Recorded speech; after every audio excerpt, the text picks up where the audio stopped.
C'est un vrai plaisir de vous accueillir ici pour la deuxième conférence du cycle Homo Numericus qui a été organisée en collaboration avec l'ambassade de France, le service public fédéral, stratégie et appui et i4 Belgium et pour cette séance-ci, l'Université libre de Bruxelles. La thématique concerne les compétences du XXIe siècle. L'ensemble du cycle, en fait, aborde les questions du numérique dans notre quotidien. Et en prélude à la présidence française de l'Union européenne, cette collaboration trouve tout à fait sa place pour échanger sur les priorités de l'agenda digital des gouvernements belges et français par ailleurs. Alors, on a le plaisir d'accueillir des personnalités et belges et françaises pour échanger sur ces différentes thématiques. Et bien sûr, on vous invite à poser des questions, à être interactif aussi. Donc, dans le décours, donc je rappelle, c'est enregistré ici, c'est live streamé. Les personnes qui parlent néerlandais peuvent avoir un casque pour la traduction. Et sur le live stream, on reproduira aussi cette traduction en néerlandais. Alors, j'ai le plaisir de modérer cette session avec la vice-rectrice Nadine Postio, vice-rectrice à l'enseignement et à la qualité de l'Université libre de Bruxelles. Et je vais immédiatement te passer la parole. Merci Nathanaël. Bonsoir à tous. Et donc, c'est au nom de notre rectrice qui malheureusement est empêchée pour des modifications de dernière minute liées au Codeco de demain et à la Saint-V de vendredi. Beaucoup de perturbations dans les jours à venir pour notre université, malheureusement.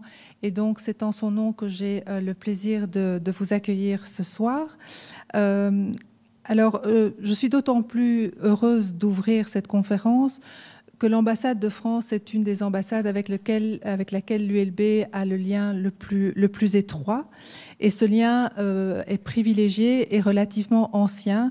Ça fait bien longtemps maintenant que les relations sont proches, puisque déjà en 2015-2016, l'ULB avait décidé de consacrer son année thématique à la France.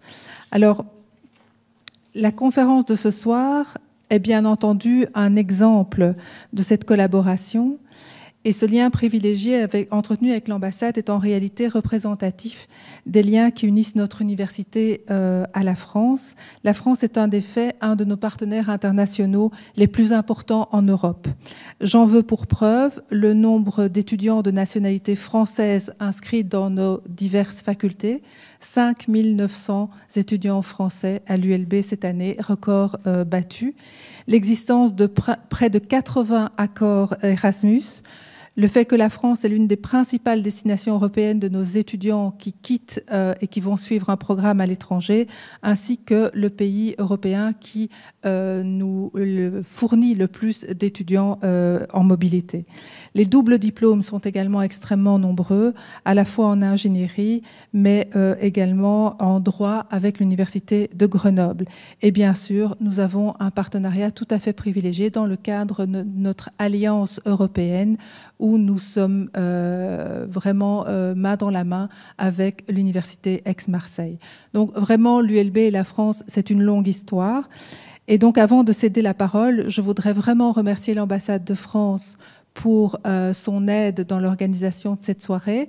Alors, je suis un petit peu embêtée parce que je ne peux pas citer la précédente ambassadrice qui vient de quitter sa fonction et je ne peux pas non plus vous donner, citer le nom du prochain ambassadeur parce qu'il n'a pas encore reçu ses lettres de créance, mais il s'agit de Monsieur François Sénémaux. Et donc, voilà. Merci surtout à Maëlle Lebaille de l'ambassade de France, que je ne vois pas, voilà, qui est là-bas, et qui nous a vraiment aidés avec Emma, qui est ici devant, à organiser la conférence de ce soir. Et enfin, merci à Nathanaël, à qui revient l'idée de cette conférence, et qui est par ailleurs un ancien de la maison, même promotion que moi. Donc vous voyez... c'est une vieille histoire aussi. Alors, à deux, nous aurons le plaisir de vous accompagner pour cette soirée. Et d'emblée, je vais céder la parole à quelqu'un qui, non plus, n'a pas pu se dégager. Il s'agit de notre ministre Valérie Glatini. Je vais vous citer ses compétences parce que ça ne s'invente pas. ministre de l'enseignement supérieur, de l'enseignement de la promotion sociale, de la recherche scientifique, des hôpitaux universitaires, de l'aide à la jeunesse, des maisons de justice, de la jeunesse, des sports et de la promotion de Bruxelles, Fédération Wallonie-Bruxelles. Donc vous voyez, je pense qu'elle est fort chargée. Et donc elle nous a envoyé un petit message pour lancer la soirée.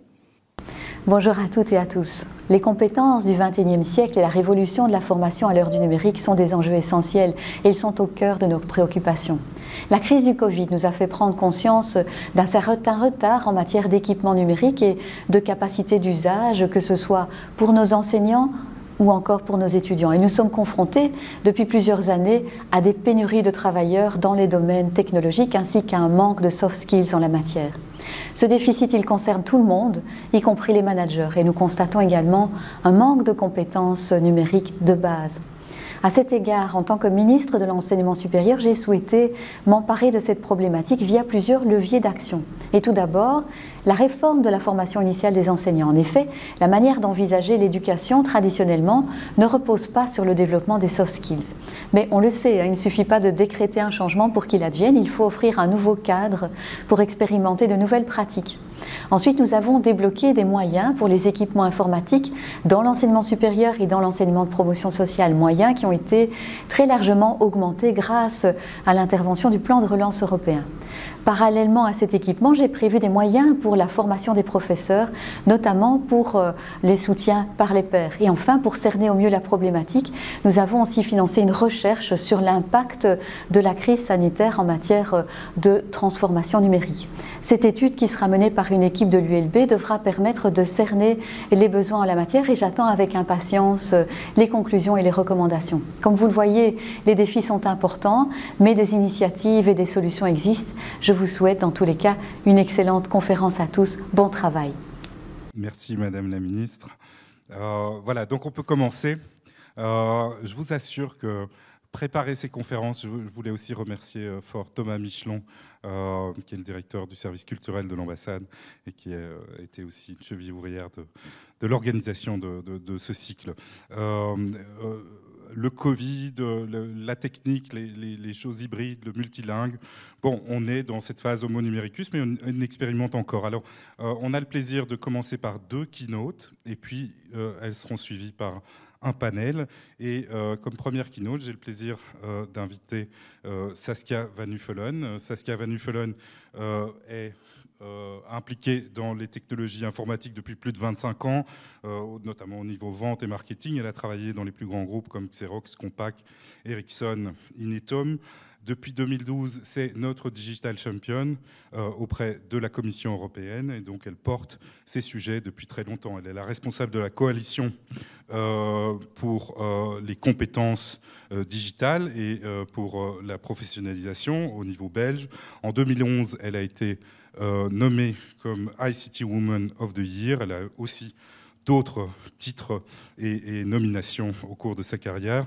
Elle est active notamment au niveau des Digital Minds et c'est certainement une personne essentielle dans notre écosystème en Belgique. Saskia, je te cède la parole pour une keynote. Alors évidemment, le sujet peut aborder énormément d'aspects. Saskia va plus nous parler de formation, d'emploi, du futur sur ces compétences numériques. Peut-être un scoop aussi, je ne sais pas. Ah, pas de scoop, pas de scoop. Je vais essayer.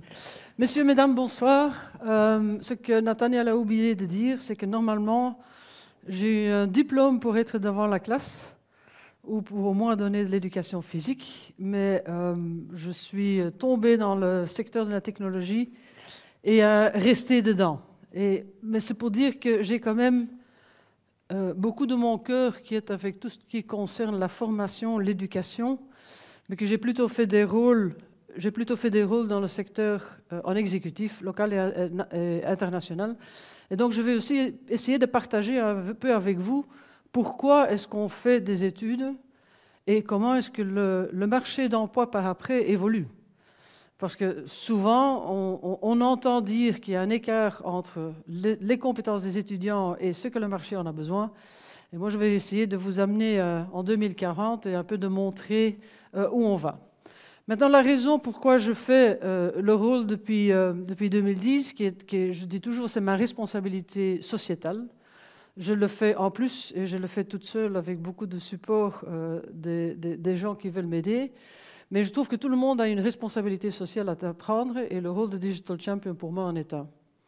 Parce que je voudrais être fier vis-à-vis de mes enfants et de nos petits-enfants, que j'ai fait des pas, que j'ai essayé à aider des progrès, qu'eux, ils peuvent en profiter. Parce que soyons honnêtes avec vous, déjà de voir des résultats dans un secteur qui est le domaine de l'éducation, ce n'est pas nécessairement très réaliste. J'essaie d'aider à exécuter l'agenda numérique d'une façon efficace, oui, mais inclusif et sécure, et avec une priorité quand même sur tout l'aspect, trouver un équilibre de nouveau entre la prospérité et le bien-être. Pour ceux qui ont vécu 2020 comme moi, ça m'a mis quand même un peu mes pieds par terre en disant, est-ce que ça vaut vraiment la peine d'être autant d'heures dans des embouteillages, de toujours aller vers des événements externes? J'ai quand même appris que le bien-être et la prospérité demandent quand même un point d'attention. Mais si on regarde un peu sur l'époque numérique, et je dois souvent expliquer quand même que le numérique n'est pas seulement la technologie. Premièrement, supposons que j'allais faire la présentation telle qu'elle. Il y a quelque chose dans mon éducation qui dit que ce n'est pas très respectueux, mais c'est ça qui se passe. C'est une photo qui est prise dans les élections précédemment aux États-Unis. Ce n'est pas la technologie qui fait changer le monde, c'est le monde qui change. Et on n'a pas le choix que de s'adapter et de préférence, et certainement dans le domaine d'apprentissage et d'éducation, d'être en proactif en amont, en sachant que le monde tel quel a évolué dans ce sens-là. Premièrement. Deuxièmement, tout le monde et tous les éléments sont déjà connectés. Ça nous a sauvés en 2020. J'ai écrit un livre qui s'appelle, en traduction française, « Oser pour demain ». Et j'ai dit, espérons qu'on n'a pas besoin d'une guerre pour se réaliser qu'on ne peut plus tirer sur l'élastique. On a eu une guerre. Et mon cœur est avec tous ceux qui ont été impactés physiquement ou moralement, mais on a eu une guerre. Mais heureusement que la technologie était encore là. Heureusement que la connectivité était encore là, parce que ça, à côté de l'électricité et de l'énergie, ça nous a aidés. Mais le fait que tout le monde est connecté, ça veut dire que c'est un monde à l'envers. Mes enfants, et j'en ai 5, donc je peux parler un peu d'expérience, mes enfants trouvent qu'ils sont meilleurs profs que les profs. Je travaille beaucoup avec la politique. Tous les citoyens pensent qu'ils sont meilleurs ministres que les ministres. Le médecin n'a plus rien à dire parce que le patient, d'abord, il est allé chez Dr Google et il sait ou elle sait ce qu'elle a et au moins le médecin doit le confirmer. Mais ça veut dire que le monde est à l'envers et que hier, c'était facile parce que le médecin pouvait dire, la politique pouvait dire, et maintenant, on a des gens qui réagissent, on a des gens qui ont une interprétation de l'information qui est vraie ou qui est faux. Mais le monde est à l'envers. Donc ça demande déjà des compétences d'autres que celles qu'on a reçues.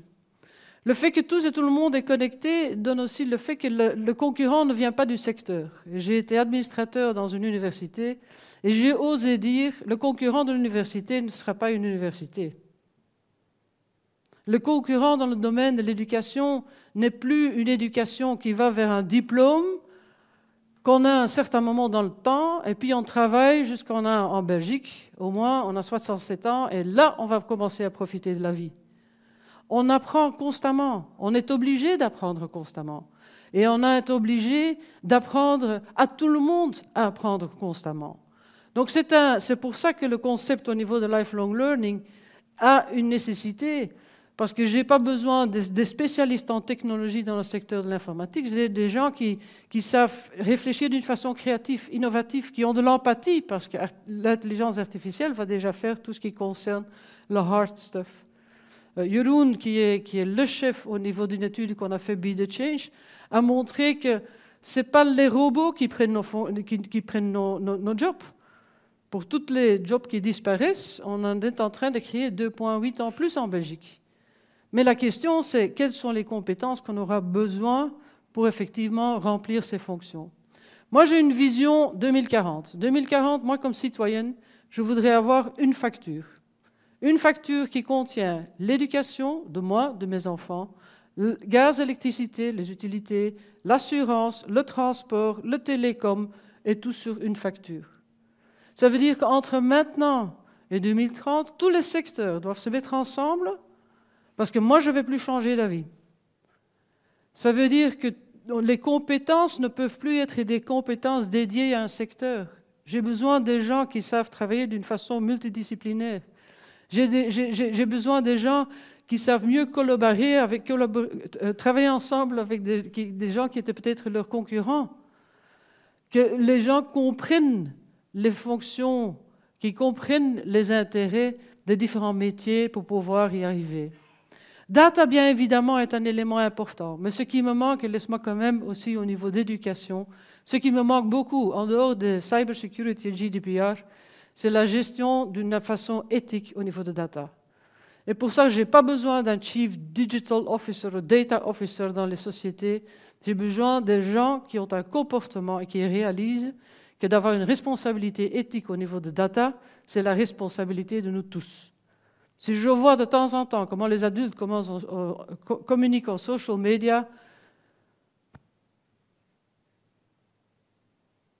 nous, comme adultes, on a une responsabilité, on est un role model. Ne soyons pas surpris que nos petits-enfants copient notre comportement. Donc, ce n'est pas seulement au niveau de la technologie. Il y a encore d'autres limites qui font que le développement au niveau de nos compétences est important. J'ai travaillé pendant des années pour essayer de faire du profit. Et la majorité, on a réussi parce qu'on devrait faire plus avec des coûts en moins. Et encore des coûts en moins. Et encore faire plus. Mais c'est un modèle qui ne fonctionne plus. Donc j'ai besoin des gens qui ont une compétence à réfléchir comment est-ce qu'on peut gérer nos plans financiers d'une façon différente. Comment est-ce qu'on peut gagner et faire du profit demain, parce que le profit, j'en ai besoin pour payer les pensions, pour payer la sécurité sociale. Donc c'est de nouveau, c'est travailler au niveau de prospérité et bien-être en même temps. J'ai besoin des gens qui travaillent dans le secteur technologie pour automatiser les process et pour le faire d'une façon plus efficace. Mais j'ai aussi besoin des gens qui osent dire les choses, comment la vie en 2040 va être. Et c'est les enfants qui ont une vue différente. Nos petits-enfants, et vous pouvez tous voir vos smartphones, le symbole du téléphone, ça n'existe plus. Le symbole pour sauver un document est une disquette. Il y en a certains dans la salle qui ont vu, je crois la majorité, mais mes enfants ne l'ont jamais vu. Donc il faudra qu'on écoute un peu la génération qui est née dans le cycle numérique pour travailler au niveau de numérique. Leur comportement au niveau de leadership, leur comportement au niveau de relationnel, ils sont beaucoup plus assertifs. Moi, j'étais dans la salle et je réfléchissais et je disais, mon boss, il n'a pas bien compris, mais je ne disais rien. Ceux-là, ils s'expriment, ils en parlent, mais ce n'est pas grave. L'expression est pour moi une compétence numérique. De pouvoir le dire avec un facteur respect, avec un facteur inclusif, est une compétence qu'on a besoin dans le futur. Et ça veut dire que ce n'est pas bon pour tout le monde, mais en plus de tout ça, on doit encore le faire d'une façon sustainable, duurzame. Donc on a des défis au niveau des compétences, au niveau des technologies, au niveau de modèles financiers, au niveau de leadership, au niveau de travailler ensemble. C'est quand même pas simple. Donc je vous demande de prendre cette opportunité, de oser avec moi, de définir des modèles disruptifs qui ne sont pas seulement tirés sur l'élastique de l'éducation d'hier, mais de définir de nouvelles façons comment on va éduquer nos enfants et nos petits-enfants. Merci.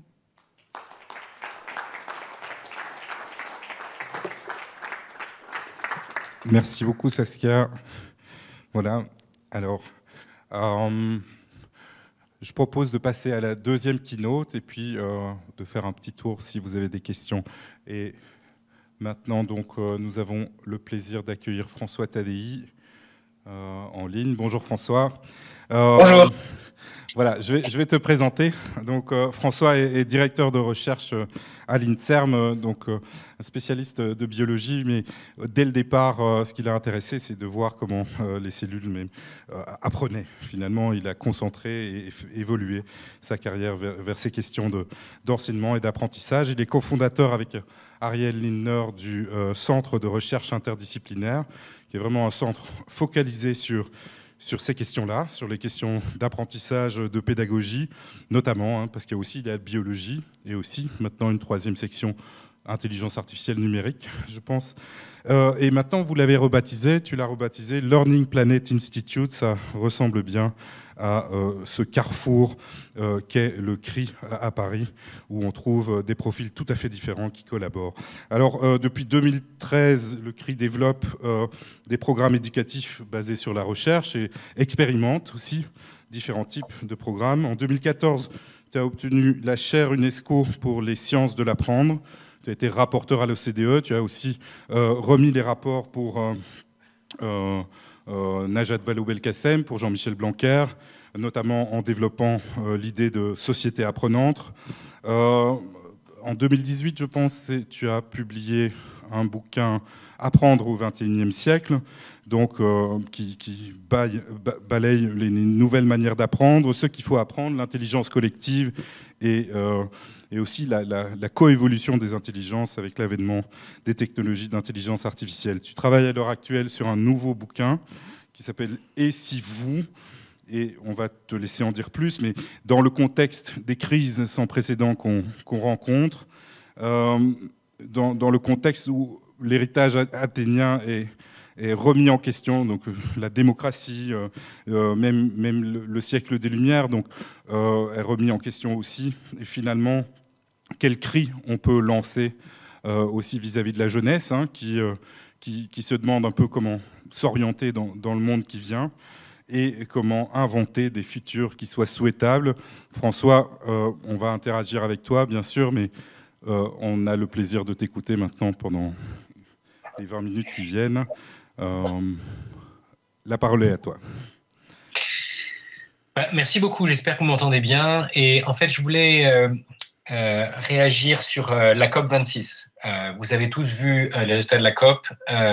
Malheureusement, c'est par certains côtés le 26e échec d'affilée de ce genre de conférence.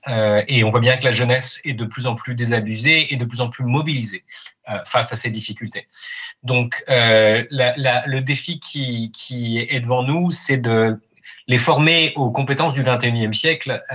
Ça inclut à la fois des compétences qui existent depuis toujours et en même temps des compétences qui sont celles de la réinvention d'une capacité à vivre ensemble sur une planète que nous avons, générations précédentes, pas particulièrement respectées, en tout cas insuffisamment respectées. Donc on a besoin collectivement d'apprendre à relever des défis sans précédent. Et on a besoin d'apprendre à relever ces défis individuellement et collectivement, et même globalement. Donc on a tous des défis personnels, on a des défis locaux, on a des défis globaux. Et comment est-ce qu'on apprend à relever ces défis ? Je pense que c'est peut-être ça le méta-défi, en tout cas celui sur lequel on peut essayer de passer quelques minutes en ce moment. Et ce défi, je connais mal le système éducatif belge, mais le système français est un système très compétitif, dans lequel on met les jeunes en compétition sur les savoirs d'hier et sur des thématiques qu'ils n'ont pas choisies. Et je pense qu'on a besoin pour demain d'un système où les jeunes et les moins jeunes sont invités à coopérer sur des thématiques qui les touchent, sur des défis personnels, locaux et globaux. Et cette capacité à coopérer ensemble sur ces défis peut les inviter à co-construire de nouvelles connaissances, à co-construire de nouvelles méthodes d'apprentissage, de nouvelles manières de, ensemble, attaquer des défis complexes. Parce que il y a effectivement, tu le disais très bien, Nathanaël, tout un tas de défis personnels aujourd'hui, mais les jeunes sont très désemparés en fait, parce que ils se rendent compte que la planète dont ils vont hériter et dont ils n'est pas en bonne santé. Et ils voient bien que notre système à la fois économique mais aussi universitaire ne va pas bien, et ils voient toujours plus de formes de néo-obscurantisme. Donc il y a évidemment Boko Haram et les talibans dans les néo-obscurantistes, mais je me permettrais d'ajouter des gens comme Donald Trump ou Bolsonaro qui sont contre la science, l'éducation, le débat, la démocratie et sont prêts à faire le coup de force pour bloquer ça. Donc on a déjà eu à d'autres moments dans l'histoire des formes d'obscurantisme, mais disons que ces néo-obscurantistes savent utiliser le digital. Les djihadistes savent utiliser le digital. Donald Trump sait manipuler Twitter et les réseaux sociaux. Et donc, on a besoin de réinventer les Lumières. Mais cet héritage d'Athènes et des Lumières, tu le citais, a à la fois une importance cardinale pour beaucoup d'entre nous, mais il faut savoir avoir un regard critique sur cet héritage. Parce que, mesdames, vous n'étiez pas spécialement entendues, ni à Athènes, ni pendant les Lumières. La Déclaration des droits de l'homme n'est pas une déclaration des droits de la femme. Olympe de Gouges a essayé d'écrire une déclaration des droits de la femme. Elle en a perdu la tête au sens propre du terme. Et donc, il faut savoir que les Lumières n'ont pas été inclusives. Elles n'ont pas été spécialement respectueuses des autres pays, elles n'ont pas spécialement été respectueuses de l'environnement. Et donc, si on doit redéfinir les Lumières aujourd'hui, on se doit de les rendre plus inclusives, on se doit de les rendre plus écologiques, on se doit évidemment de les rendre plus digitales, puisque les Lumières étaient basées sur l'imprimerie, comme Athènes était basée sur l'écriture. Et donc, comment est-ce qu'on peut réinventer ces Lumières? Je pense qu'il faudrait les réinventer idéalement de manière fractale. En Belgique, vous savez bien qu'il y a différents niveaux de gouvernance, mais aujourd'hui, aucun d'entre nous n'a un niveau de gouvernance global. Et donc, on peut se sentir citoyen du monde, mais aucun d'entre nous ne peut voter pour les enjeux globaux. Et donc, s'il n'y a pas d'enceinte démocratique globale, eh bien, il est probable que les réponses globales ne seront pas démocratiques. Et donc, qu'elles ne correspondront pas aux besoins du plus grand nombre, mais peut-être aux besoins de quelques multinationales. Et on voit bien que ce genre de dispositif ne peut pas fonctionner, en tout cas pas de manière souhaitable. Au niveau de l'Agora, à Athènes, il y avait une unité de lieu. C'est le lieu où on échangeait de l'argent et des matières, mais c'est aussi le lieu où on échangeait des idées et où on prenait des décisions collectives. Aujourd'hui, on n'a pas de lieu de décision collective, alors qu'on a des lieux de flux financiers et de flux très importants au niveau économique, mais on n'a pas su inventer, à l'heure qu'il est, de solutions. Et les derniers à ne pas être des citoyens, les dernières à être devenues citoyennes, c'était des femmes, évidemment, je crois même en Belgique, mais certainement en France et dans beaucoup de pays. Mais les derniers non-citoyens aujourd'hui, ce sont les enfants. Et donc la question que moi j'ai tendance à poser aujourd'hui, c'est est-ce qu'on peut donner de nouveaux droits, y compris à la jeunesse? Et je ne suis pas le seul à le demander. L'OMS, l'UNICEF, le Lancet ont écrit un rapport qui dit que pour penser la santé de demain, il faut donner des nouveaux droits à la jeunesse et que ces nouveaux droits doivent nous inviter à repenser le développement durable vu par les nouvelles générations. Et donc, pour permettre à ces nouvelles générations de demander de nouveaux droits, déjà, il faut, par exemple, dans le droit des enfants, la Déclaration des droits des enfants les invite à se prononcer sur tous les sujets qui les concernent, mais les invite pas encore à demander de nouveaux droits. Donc, comment est-ce qu'on peut donner le droit de demander de nouveaux droits? Comment est-ce qu'on peut, au passage, les former et former ceux qui les forment, y compris leurs parents, y compris leurs enseignants, y compris tous ceux qui font la société d'aujourd'hui, à se réinventer. Et donc, on n'a malheureusement pas, on peut même pas se permettre d'attendre une génération entière. Il faut qu'on change beaucoup plus vite. Et donc, il faut former les jeunes et les moins jeunes simultanément. Et il faut tous se former à beaucoup plus d'humilité parce que les humains en manquent trop souvent. Et donc, on n'est pas capable de penser la complexité parce qu'on pense avoir raison. Et on n'est pas capable d'écouter les autres qui viennent d'une autre discipline ou d'une autre culture. Et on a besoin d'apprendre à prendre des décisions collectives. Et ça s'apprend à tous les âges et dans tous les environnements, que ce soit le monde de l'entreprise, que ce soit l'université, que ce soit l'école, que ce soit la société. Et je pense que cette capacité à réinventer donc cet héritage d'Athènes et des Lumières doit se faire à toutes les échelles et idéalement simultanément. Donc, je pense que par certains côtés, il faut penser fractal, il faut penser toutes les échelles et il faut essayer d'agir viral au sens de documenter ce que l'on fait et de le rendre accessible à d'autres pour qu'on puisse tous apprendre les uns des autres beaucoup plus efficacement. Donc voilà, je voudrais pas être trop long, mais n'hésitez pas à me poser quelques questions et à me relancer si vous le souhaitez. J'ai eu l'occasion d'interagir avec toi à Paris. Tu avais un regard quand même sur l'évolution aussi de l'enseignement universitaire et tu observais certaines tendances. Est-ce que tu peux nous en parler un peu ? Très volontiers. Donc, les universités n'ont pas toutes contribué beaucoup aux Lumières. Typiquement, les universités françaises ont été fermées à la Révolution parce qu'elles avaient eu un rôle contre-productif pendant les Lumières. Donc ça, il faut quand même le savoir. Mais certaines universités sont plus en avance que d'autres dans les transformations actuelles.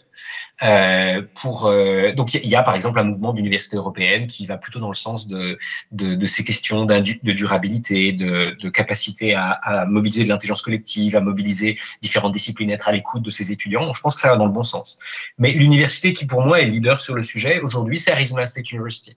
Et Arizona State University se définit son excellence par qui ils incluent, pas par qui ils excluent, et se met au service de son territoire et des enjeux globaux, et est capable de faire réussir beaucoup plus d'étudiants en les invitant à être des acteurs de la transformation. Donc nous, on le fait à notre petit niveau à Paris, mais je pense qu'il y a un certain nombre d'acteurs qui ont compris ça. Et fondamentalement, si on veut changer à la bonne échelle, je pense qu'on a besoin de créer ce que nous, on appelle des paris des étudiants. Et PARI est un acronyme, vous me permettrez de l'expliciter.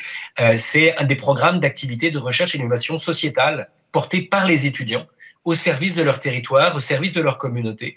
Et le monde académique est là pour accompagner ces étudiants dans leur réussite. Et je pense que une des choses qui contribue à faire évoluer la société, c'est d'avoir des enjeux globaux et des lieux de visibilité globale. Et les universités ont trop souvent coévolué avec les États-nations et pas suffisamment avec les enjeux planétaires par rapport à la situation d'aujourd'hui. Donc je pense que l'une des choses qui est le plus connue au niveau planétaire aujourd'hui, c'est les Jeux Olympiques. C'est le seul lieu de célébration globale qui soit aussi populaire en tout cas. Mais pourquoi est-ce qu'on n'a pas des Olympiades de la durabilité, des Olympiades de l'engagement, des lieux comme on a des Olympiades de mathématiques et de physique, mais plutôt que d'être en mathématiques et physique invité à résoudre des problèmes classiques, pourquoi ne pas être invité à résoudre les problèmes d'aujourd'hui? Pourquoi ne pas permettre aux étudiants à se mobiliser sur ces différentes dimensions? Oui, merci pour ces propositions. Donc, on est dans le cadre du cycle Homo numericus. Et donc, pour toi, l'importance de l'apprentissage de ces compétences numériques ou digitales, quelle place trouve-t-elle? C'est en fait un vecteur de transformation du monde, ou bien il y a quand même des choses minimales à apprendre pour chacun, au-delà des soft skills, parce qu'on insiste bien sur les soft skills, je pense que c'est un message clé. Et pour toi, quelles sont les compétences numériques que chacun doit acquérir? C'est une très bonne question. Je pense que en fait, il faut comprendre un certain nombre de boîtes noires. Il y a les algorithmes, les intelligences artificielles, les outils digitaux sont trop souvent des boîtes noires et il faut savoir les ouvrir pour comprendre comment elles fonctionnent et déjà éviter de se faire manipuler. Et savoir ce que nos données deviennent et à qui elles profitent quand on les partage sur les réseaux sociaux, par exemple. Mais je pense que ça va plus loin que ça, parce qu'on a d'autres boîtes noires. Notre cerveau, par exemple, est une boîte noire. En moyenne, on ne sait pas comment notre cerveau fonctionne. Et ne pas savoir comment son cerveau fonctionne, c'est potentiellement pouvoir se faire manipuler par des gens qui savent comment notre cerveau fonctionne. Et typiquement, les réseaux sociaux ont embauché beaucoup de neurobiologistes et ont créé de nouveaux systèmes d'addiction. Et donc même l'OMS, dans le rapport que je citais tout à l'heure, dénonce le fait que en fait, nos cerveaux se font hacker par les réseaux sociaux et qu'il y a de nouvelles addictions aux jeux vidéo, aux réseaux sociaux. Et cette économie de l'attention nous manipule. Donc on a besoin à la fois de comprendre les algorithmes et comment est-ce qu'ils nous manipulent. On a besoin de comprendre comment nous fonctionnons, comment fonctionnent ces machines, pour mieux comprendre comment on peut coévoluer de manière beaucoup plus productive qu'aujourd'hui l'intelligence des humains et l'intelligence de la machine ou des machines, et cette capacité à penser des coévolutions constructives. Typiquement, moi j'aime bien un poème de T.S. Eliot qui disait « Où est passée la vie qu'on a perdue en la vivant? Où est passée la sagesse qu'on a perdue dans la connaissance? Où est passée la connaissance qu'on a perdue dans l'information ?» Je pense qu'aujourd'hui, il ajouterait « Où est passée l'information qu'on perd dans les données ?» Et donc, en fait, ce que j'essaie de dire en citant ce poème, c'est qu'on a besoin d'un esprit critique et on a besoin de réinventer une manière de réverser ce poème. C'est-à-dire de comprendre ce qu'on peut faire à partir des données pour créer de l'information, ce qu'on peut faire à partir de l'information pour créer de la connaissance, ce qu'on peut faire à partir de la connaissance pour créer de la sagesse et faire des choses qui ont du sens dans nos vies. Et malheureusement, trop peu souvent, que ce soit dans les outils numériques ou même à l'université, on est trop peu souvent invité à réfléchir au sens que l'on donne, à qui on est, pourquoi est-ce qu'on est là et qu'est-ce qu'on a envie de faire ensemble qui puisse nous permettre de progresser individuellement et collectivement. François, j'aurais envie de poursuivre cette réflexion et de t'emmener sur un questionnement qui pour moi est assez important. Donc, tu n'es pas sans savoir que cette idée, ce concept de digital native est un concept qui a été mis en défaut plus d'une fois. Hein. Donc la génération digital native, elle n'existe pas.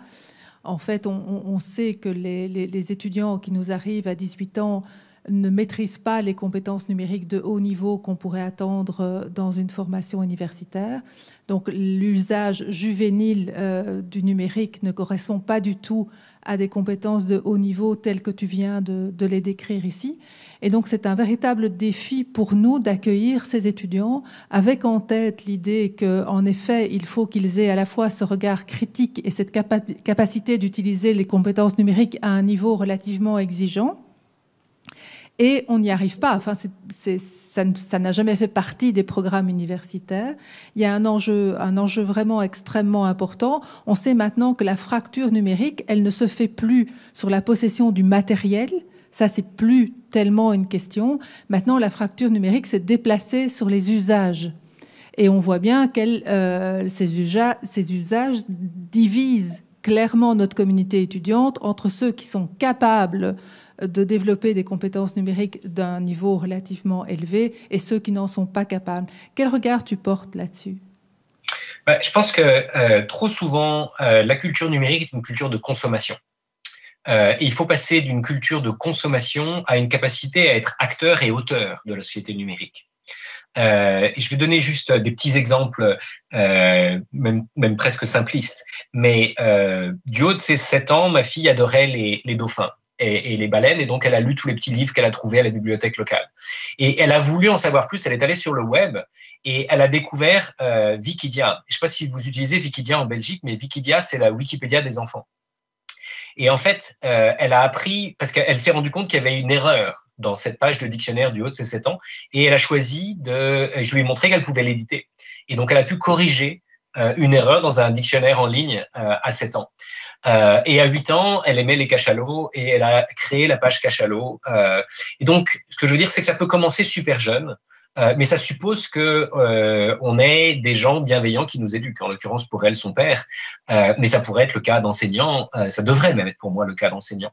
Et donc, cette capacité à ne pas être des consommateurs de la société du numérique, mais à devenir des acteurs, des auteurs. Ça pourrait être de logiciels open source, ça peut être de contenu partagé, ça peut être de tout un tas de dispositifs de biens communs que l'on se doit de co-construire. Et éduquer nos enfants et nos étudiants et nos concitoyens à cette capacité et à ce besoin de biens communs. Et c'est ça, ce qu'ont inventé les Lumières, c'était des biens communs démocratiques, scientifiques, philosophiques, artistiques. Et c'est ce besoin de réinventer les biens communs et de contribuer à ces biens communs à tous les niveaux, qui sont des biens communs, encore une fois, pour nous aider à comprendre le monde dans lequel nous sommes et à individuellement et collectivement prendre des décisions qui sont avisées grâce à ces biens communs et dans lesquels on peut être à la fois, encore une fois, acteur du monde qui vient, mais aussi auteur du monde qui vient, au sens où on peut l'écrire et où on peut, pour reprendre Nathanaël qui tout à l'heure m'invitait à parler du livre, qui va sortir. Ce livre s'appelle « Et si nous ?» et c'est une invitation à faire ensemble des choses que nous ne saurions faire seuls. Et donc, on a besoin de créer de nouveaux imaginaires, on a besoin de créer de nouveaux biens communs qui soient des capacités à faire ensemble des choses qu'on ne sait pas faire. Par exemple, comment est-ce qu'on prend compte la crise climatique? Comment est-ce qu'on prend en compte l'érosion de la biodiversité? Comment est-ce qu'on prend en compte l'arrivée de l'intelligence artificielle? On a besoin de créer des espaces de débat, des agoras ou des salons du 18e au 21e.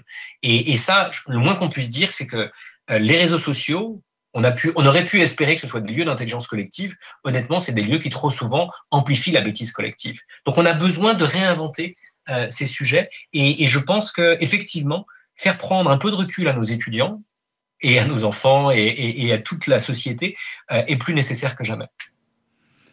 Merci François. Avant de passer la parole au public, j'ai encore une double question. Donc, tu sais qu'il y a un débat chez nous. On n'a pas encore intégré, disons, la programmation dans le cursus scolaire obligatoire, alors que c'est une vraie possibilité en France et qu'il y a des cours aussi qui sont maintenant obligatoires. Est-ce que tu penses que l'acquisition des compétences nécessaires à la programmation peut aussi contribuer justement à l'acquisition d'un certain nombre de soft skills que tu évoques ? C'est ma première question. Et deuxièmement, je me rappelle d'une de nos discussions, parce que je vois qu'on a monsieur le doyen de la faculté de médecine dans l'assistance aussi. Si tu avais peut-être un petit mot sur les évolutions que tu vois dans ce secteur-là, parce que dans mon souvenir, tu avais quelques commentaires à faire.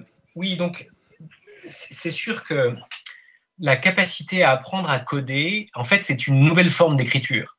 Donc, de même qu'on apprend à lire et écrire, apprendre à lire et écrire du code, c'est une nouvelle langue. En tout cas, c'est la langue qui nous permet d'interagir avec des machines. Donc, de même qu'on apprend des différentes langues pour interagir avec les gens qui parlent différentes langues, on a besoin d'apprendre ça. Et vous avez le choix, grosso modo, entre être programmé par la machine ou apprendre à programmer par la machine. Donc ça, c'est assez clair. Mais ce qui est intéressant dans la programmation, suivant comment on l'apprend, on peut apprendre à collaborer en programmant. En tout cas, c'est comme ça que les plus grands programmeurs fonctionnent. Et donc, ils savent mobiliser de l'intelligence collective et utiliser tout un tas de dispositifs dont on pourrait s'inspirer. C'est-à-dire qu'il y a énormément de dispositifs d'intelligence collective qui ont été co-créés par les informaticiens. Si on avait des variantes de GitHub, par exemple, ou de Stack Overflow pour les éducateurs, pour les citoyens, pour la durabilité, je pense que ça serait extrêmement fructueux et intéressant. Donc ça, c'est un premier point. Le deuxième point sur le domaine de la santé, je ne sais pas comment c'est en Belgique, mais les hôpitaux français sont sortis exsangues de la pandémie, qui malheureusement n'est même pas finie. Et il y a toujours plus de démissions. En fait, nos hôpitaux en France ne sont pas pensés comme des lieux de soins, en tout cas pour les soignants. Paradoxalement, on ne prend absolument pas soin des soignants et donc on a beaucoup de burn-out, des suicides, des démissions toujours plus nombreuses et à tel point qu'en France, on n'arrive même plus à ouvrir des lits parce qu'on manque de personnel. Et donc, cette incapacité à prendre soin, et c'est un système, le monde médical en France, qui est très, très compétitif et où on demande des mesures toujours plus difficiles, et alors qu'en fait, il a été montré que former, par exemple, des personnels de santé à tous les niveaux, à prendre soin d'eux, mais aussi de soi-même, des autres personnels, et est une manière de mieux prendre soin des patients. Et c'est aussi une mesure économiquement très efficace. Donc, en fait, il est possible de faire progresser à la fois le système de santé en arrêtant de le pressurer et en donnant un peu de recul et en travaillant sur cette éthique du care, que je suis sûr que vous connaissez probablement mieux en Belgique que nous en France, mais qui me paraît essentielle pour prendre soin de soi, des autres et de la planète. C'est vrai du monde de la santé, c'est vrai en fait de l'ensemble de notre société, et c'est des choses qu'on devrait apprendre à tous les âges de la vie, parce que sinon, de facto, une partie de notre héritage nous amène à nous exploiter nous-mêmes, à exploiter les autres, à exploiter l'environnement. Et donc, il faut passer de cette logique d'exploitation à une logique où on explore notre vie intérieure, on explore notre relation aux autres, on explore notre relation à notre environnement, et on se reconnecte à soi, aux autres et à la planète pour arriver à transformer notre capacité à passer d'un monde qui malheureusement n'est pas durable à quelque chose à une planète qui pourrait être durable et favorable à la fois aux générations présentes et aux générations à venir, qui sont malheureusement trop souvent absentes du débat et qui ne votent pas. Moi, parmi les propositions un peu radicales que j'ai tendance à faire ces jours-ci, puisque c'est la journée des droits de l'enfant samedi, la proposition que j'aimerais faire, c'est de donner le droit de vote aux nouvelles générations. Je ne comprends pas pourquoi elles n'ont pas le droit de vote et pourquoi elles ne peuvent pas voter à la fois sur ce qui se passe localement, mais aussi ce qui se passe nationalement et ce qui se passe globalement. Il ne suffit pas de leur donner le droit de vote pour savoir ce qui se fait dans leur classe. Je pense qu'il faut aller beaucoup plus loin que ça. Je pense que si si la génération Greta pouvait s'exprimer autrement que dans la rue, je pense qu'en moyenne, on avancerait beaucoup plus vite et beaucoup plus efficacement. Et les raisons pour lesquelles on n'a pas donné le droit de vote aux générations précédentes qui sont évoquées sont typiquement les mêmes raisons pour lesquelles on n'a pas donné le droit de vote aux femmes pendant trop longtemps ou aux pauvres. Et je pense que on a besoin de cette réinvention de l'ensemble de l'héritage des Lumières, et ça passera, je pense, par une co-construction de cette réinvention avec tous ceux qui étaient exclus à l'époque des Lumières, et en particulier les femmes et les plus pauvres, mais aussi avec les plus jeunes. Merci. Voilà, je m'excuse d'avoir peut-être été un peu long, et je suis sûr que vous avez énormément d'autres sujets à aborder avec vos autres invités. En tout cas, merci de m'avoir invité, et au plaisir de prolonger ces échanges à différents endroits, y compris en ligne. Merci. Merci beaucoup François. Merci aussi pour ces propositions un peu disruptives. Donc on avance dans le timing, mais peut-être je vais prendre une question dans le public, soit pour Saskia Van Uffelen, soit pour François Tadei. Oui. On est dans une UNIF. Est-ce qu'on ne pourrait pas imaginer que l'enseignement est fait par les enfants, par les jeunes, par les apprenants, au lieu par des professeurs ? C'est une très bonne proposition, et d'ailleurs, si vous écoutiez le TED de la plus jeune speaker à TED, Adoras Vitak, elle proposait ce genre de choses. Elle disait un certain nombre de choses que les adultes devraient apprendre des jeunes. Et en fait, les enfants apprennent très bien les uns des autres. Ça se passe depuis toujours dans les cours de récré, mais ça se passe dans plein d'autres endroits aujourd'hui sur le web.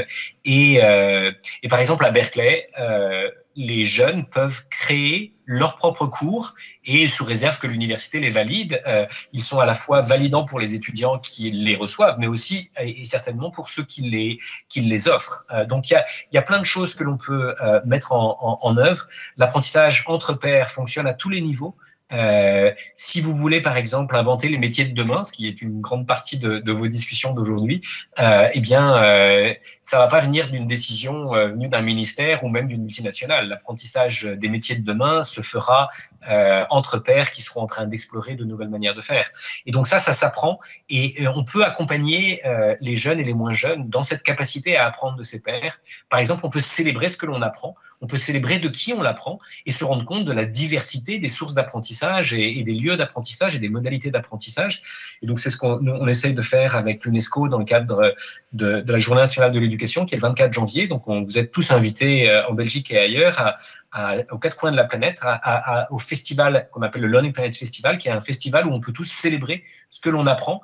Et ce jour-là, on invite tous ceux qui le souhaitent à apprendre les uns des autres, et les enseignants à, par exemple, donner la parole aux plus jeunes et à co-construire avec eux peut-être de nouvelles manières d'apprendre, de nouveaux types de pédagogie, de nouvelles manières de coopérer, justement à résoudre ces grands défis pour lesquels, bien souvent, leur naïveté nous invite à remettre en cause nos certitudes qui, en fait, nous amènent droit dans le mur. Donc, je pense qu'on a besoin, en fait, d'une co-construction intergénérationnelle, en s'inspirant de ce que les Grecs ou les Lumières nous ont appris, en s'inspirant de ce que la technologie nous apprend, mais en nous inspirant aussi de la curiosité, de la créativité des jeunes. Ce que vous savez peut-être, c'est que Alison Gopnik a montré qu'on est tous nés chercheurs, et qu'on est tous nés capables de résoudre des problèmes, que les plus jeunes auteurs de publications scientifiques ont 8 ans, et donc on peut faire confiance à cette jeunesse, qu'il y a des pics de créativité à 5 ans et à 15 ans.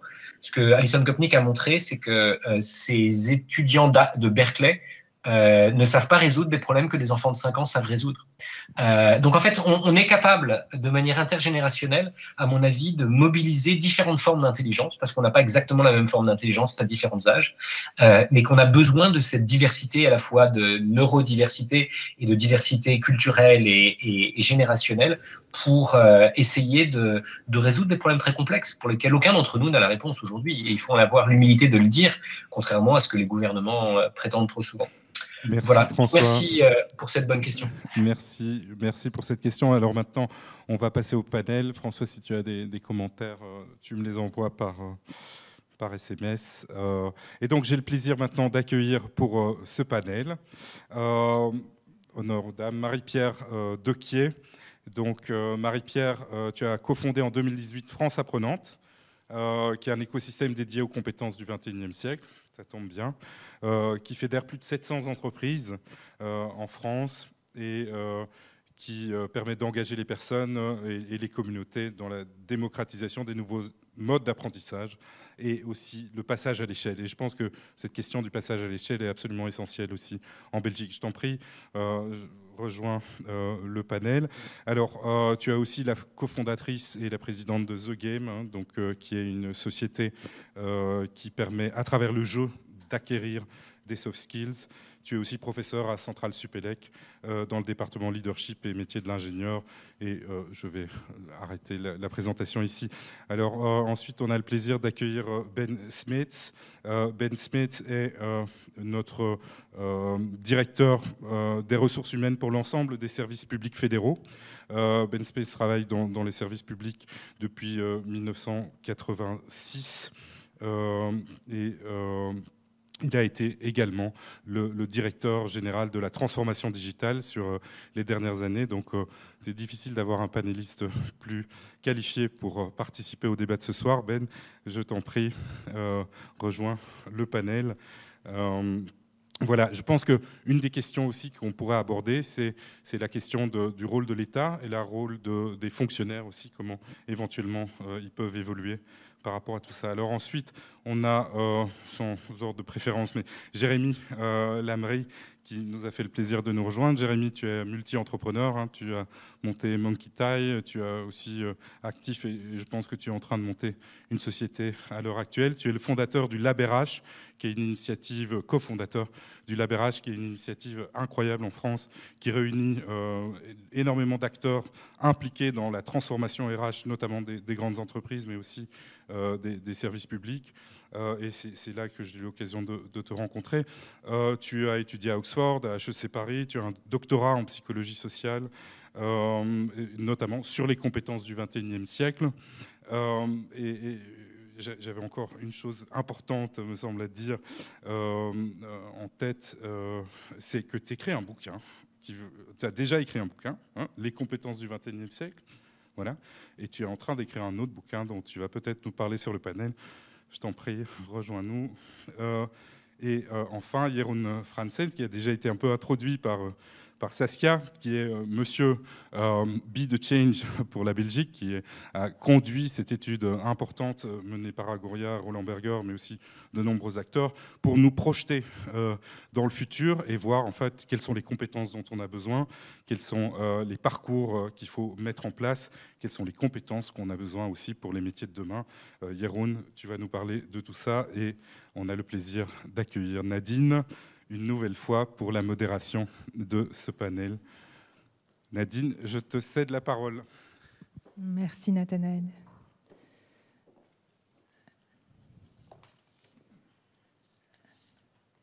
Je vais essayer de retrouver mes notes que Nathanaël a cachées.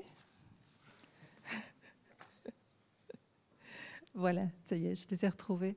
Rebonsoir à tous les quatre, et donc ravi de poursuivre cette soirée avec vous. Alors peut-être comme première question, histoire que le public puisse aussi entendre un petit peu d'où vous parlez, donc par rapport à cette thématique de la conférence de ce soir, hein, les compétences du XXIe siècle et la révolution numérique, je dirais que c'est les deux termes clés du titre de ce soir. Vous avez répondu oui. Alors, pourquoi avez-vous répondu oui? En quoi vous êtes-vous senti appelé par ce titre de conférence?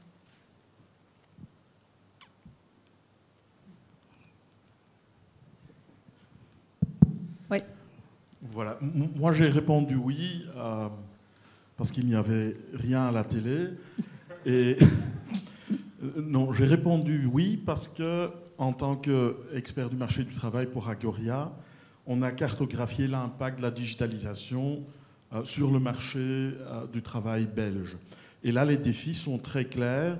On a constaté que 310 000 personnes, entre aujourd'hui et 2030, vont perdre leur boulot. Il faut faire quelque chose avec.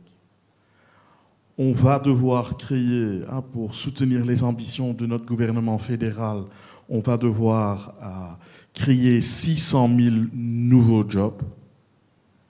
Et le mot-clé dans cette démarche, dans ces défis, c'est les compétences. Et j'ai voulu assister à un bon débat sur ce sujet. Merci. Jérémy ? Oui, alors je suis intervenu, bonsoir tout le monde, je suis intervenu pour deux raisons. La première, c'est parce que Nathanaël me l'a demandé, et on ne dit pas non à Nathanaël. Donc, tu trouves aussi. Première raison, voilà. Et la deuxième raison, c'est parce que cet événement s'inscrit dans ce que je fais. Comme l'a dit Nathanaël, j'ai écrit un livre qui s'appelle « Les compétences du XXIe siècle ». J'ai fait mon doctorat sur les compétences du XXIe siècle. Et tout ça repose sur la mission de vie que je me suis donnée. C'est vraiment contribuer à un monde où chaque personne a la chance de faire la différence. Donc en finir avec une sorte de déterminisme, notamment social, mais pas que. Et je pense que ce sujet des compétences du XXIe siècle, c'est celui qui est le plus porteur pour permettre aux gens de s'émanciper et de s'épanouir. Merci Ben. La première partie de la réponse, je partage avec mon voisin, parce que Nathanaël a posé la question. Deux, en tant que service public, on partage la responsabilité de répondre à ces défis qui se présentent aujourd'hui et pour demain. La crise de Covid nous a mis devant un grand changement stratégique. Et à la grande surprise, nos systèmes, l'infrastructure, les programmes, ils ont bien tenu. Mais les défis, on le voit, c'est du côté humain. Et c'est quelque part logique parce que l'évolution technologique se fait à une vitesse exponentielle, alors que l'homme et l'organisation s'adaptent à une vitesse logarithmique. Et donc l'écart devient de plus en plus grand, on doit s'y prendre autrement. Et donc les compétences deviennent la monnaie dans le monde du travail de demain. Et donc tout d'un coup, les responsables d'apprentissage et du développement se retrouvent autour de la table pour une discussion stratégique, pour trouver des solutions. Et c'est une excellente opportunité ici aujourd'hui de participer à ce débat. Merci Marie-Pierre. Alors moi, j'œuvre, ma mission, enfin celle que j'essaye de mener à bien dans ma vie, c'est de diffuser des outils d'émancipation. Et je trouve que dans un monde dans lequel finalement il y a de plus en plus d'incertitudes, où les choses vont de plus en plus vite, finalement, ce qui est fondamental pour que chacun effectivement puisse prendre soin de lui, des autres, de son environnement, parce que c'est dans cet ordre-là que c'est possible, et ben, c'est de développer ses compétences. Et il y en a une qui est pour moi une méta-compétence, c'est le fait d'apprendre à apprendre. À partir du moment où on arrive à apprendre, on est en mesure en fait d'avoir confiance en soi, de se rendre compte qu'on peut être efficace. Et on va le voir, ça passe aussi évidemment par les soft skills, mais c'est quelque chose d'assez difficile puisque on parle de choses très identitaires finalement. On parle de nos peurs, à aller vers qu'est-ce qu'il faut apprendre, qu'est-ce qu'il faut faire de nouveau, comment est-ce qu'on aborde l'incertitude. Et tout l'enjeu aujourd'hui pour moi, c'est effectivement de donner du pouvoir aux uns et aux autres en les aidant à passer de quelque chose qui s'appelle un fixed mindset, où on a peur, on est coincé, on ne sait pas quel est le chemin, on a l'impression que c'est toujours linéaire, qu'il faut faire comme avant, et un mindset où on va être capable d'être suffisamment ouvert et surtout en confiance avec soi-même pour pouvoir aborder l'incertitude et puis se mettre à apprendre parce qu'on a tout à apprendre les uns des autres et effectivement de cette nouvelle société qui advient. Merci. J'aurais envie maintenant peut-être de venir vous chercher sur les compétences du XXIe siècle, parce que peut-être que le public est comme moi et se dit mais finalement c'est quoi ces compétences du XXIe siècle ? Et donc j'ai été un petit peu fouillée pour essayer de trouver comment nous éclairer sur cet aspect-là. Et bien sûr, je suis tombée sur les travaux de Jérémy. Et je dirais, pour faire un résumé un peu bref, on parle, quand on parle des compétences du XXIe siècle, des 4 C. Les 4 C étant créativité, collaboration, communication et esprit critique. Ce qui, évidemment, a suscité un certain nombre de questionnements, parce que vous pouvez vous dire raisonnablement dans la salle, bon Dieu, mais est-ce vraiment nouveau ? Pourquoi est-ce que ces compétences-là seraient celles du XXIe siècle ? Et en effet, un journaliste dans Le Devoir en 2019 soulignait ceci. On s'étonne d'abord, pour nombre d'entre elles, d'apprendre qu'il s'agirait là de compétences nouvelles du XXIe siècle. Imaginez expliquer à Platon que la communication est importante en éducation, à Bertrand Russell que la pensée critique est un objectif à poursuivre, à John Dewey que la citoyenneté y est centrale. Donc, en fait, tout a été pensé. Le problème, c'est toujours de le repenser. Et donc, qu'est-ce qui fait, Jérémy, que tu t'es passionné pour ce sujet-là et que tu l'as trouvé si aigu et si d'actualité? Alors, je vais vous lire les 300 pages de ma thèse. Non. Pour essayer de rester bref sur ce sujet-là, c'est que on parle beaucoup de soft skills, d'un côté, de compétences du XXIe siècle, de 4C. Il faut bien comprendre la différence entre ces trois choses-là. Donc, dans les compétences du XXIe siècle, en fait, on a des soft skills, mais pas que. On parle des 4C. Les 4C sont en gros les soft skills dont on a besoin au XXIe siècle. Ça ne veut pas dire qu'elles sont nouvelles. Ça veut dire qu'aujourd'hui, on en a plus besoin qu'hier. Et moi, c'est ça qui m'a passionné sur ce sujet, c'est quand j'ai essayé de comprendre cet hier. Cet hier, c'est plutôt les 200 dernières années a priori, quand on a commencé à tout standardiser et à demander aux gens, je caricature, mais à marcher au pas et à plutôt répéter des processus qu'à créer et inventer. Et donc, c'est cette société de la révolution industrielle qui a uniformisé tout un tas de choses. Et aujourd'hui, on demande de désuniformiser pour pouvoir s'adapter. Et s'adapter, c'est vraiment ce qui fait que l'être humain est aujourd'hui à la place qu'il occupe dans la chaîne alimentaire, parce que il faut savoir que l'être humain, à l'état naturel, il n'est pas plus dangereux qu'un anchois ou qu'un cochon. Et donc, il faut bien voir que c'est notre capacité à nous adapter, à utiliser notre environnement comme des moyens d'attaque et de défense qui nous a permis aujourd'hui d'arriver là où on en est. Et notamment, ce sont ces 4 C-là qui nous ont permis tout ça. Donc ça n'a rien de nouveau, c'est juste dans la société actuelle, on en a besoin plus que jamais. Oui. J'allais vous relancer. Voilà. J'aimerais citer un vrai penseur, M. François Tadei. Et si nous arrêterions à réfléchir en termes de profil type? On cherche toujours les profils types. Nous aussi, nous avons constitué une liste de 27 compétences clés pour le futur dans un monde qui se digitalise. Ça ne veut pas dire du tout qu'une personne devrait développer ces 27 compétences. La maîtrise d'une compétence devrait être toujours vue dans un contexte de quel rôle aimerais-je jouer, à quel défi sociétal aimerais-je contribuer et qui est le team autour de moi. Si moi je maîtrise 4 compétences, qu'est-ce que mes collègues maîtrisent et comment pourrait-on former un team idéal? Et donc arrêtons de réfléchir en termes de profil type, mais partons plutôt d'une base de complémentarité, où l'échec est parfois permis.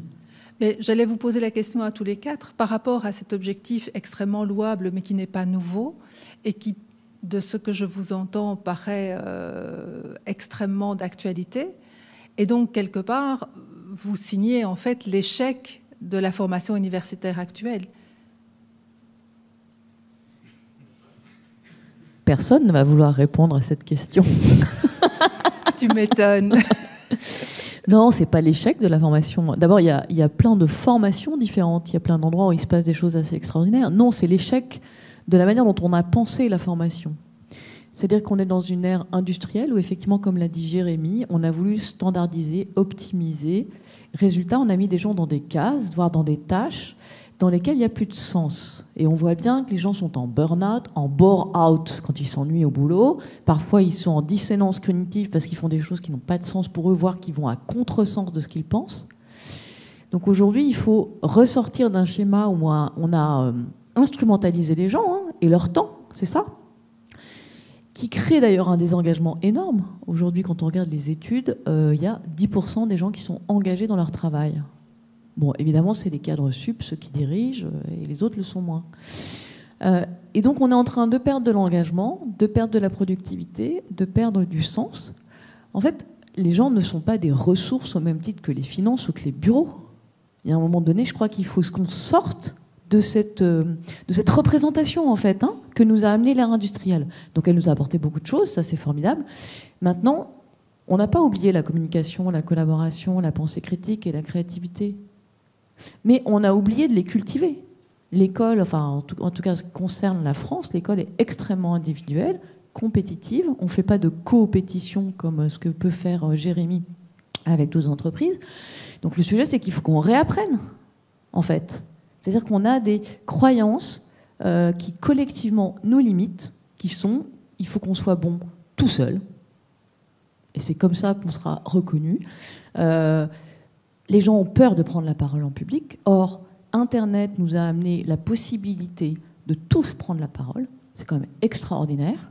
Et bien ça, on ne prend pas forcément bien la parole parce qu'on n'est pas éduqué à prendre la parole. Donc, je dis pas que... je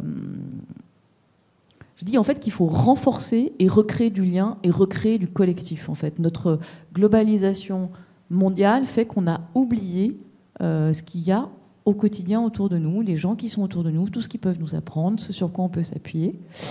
Et il y a un autre problème aussi, c'est que nous, adultes, qui devons enseigner ces soft skills, eh bien, ça va toucher à nos croyances aussi. Et donc, c'est pas facile d'aller enseigner la communication, la collaboration, quand on n'a pas appris à l'incarner, quand nous aussi, il faut qu'on s'y mette. Donc ça, c'est un autre facteur explicatif. C'est-à-dire que enseigner les soft skills à l'école suppose d'avoir des enseignants qui sont à l'aise avec ça. Comment est-ce qu'on leur donne le cadre pour faire ça? Ben Smith, vous voulez ajouter quelque chose par rapport à cette thématique? Je pense un peu à Diapo, que ça, ce qu'il a montré tantôt. L'enfant de 3-4 ans, il sait travailler avec une tablette, sans avoir eu une formation très poussée. Donc on doit retrouver un certain nombre de balances dans la vie, dans la façon d'interagir. Et ce n'est pas uniquement la responsabilité d'une université ou d'une haute école. On ne sert à rien, finalement. Non, mais pas seul. C'est tous des institutions qui ont un rôle à jouer, mais seul, on n'arrivera pas loin. Donc il faut revoir toute l'organisation, toute la structure, et la meilleure façon d'apprendre, c'est en faisant. Ce n'est pas à l'école sur des bancs pareils. Donc notre système d'éducation, de formation doit être revu complètement. Et les gens, enfin, ils doivent pouvoir apprendre ce qu'ils ont envie d'apprendre. On doit plus travailler sur le potentiel des gens qu'effectivement mettre tout le monde dans le même maillot. J'aurais bien envie de poursuivre et j'ai bien en tête quelques idées de méthodes pédagogiques qui pourraient davantage servir ce type d'objectif.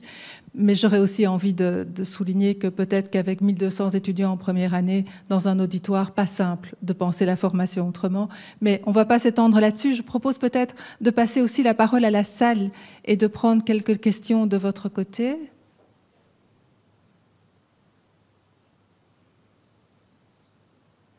Prendre le temps d'attendre.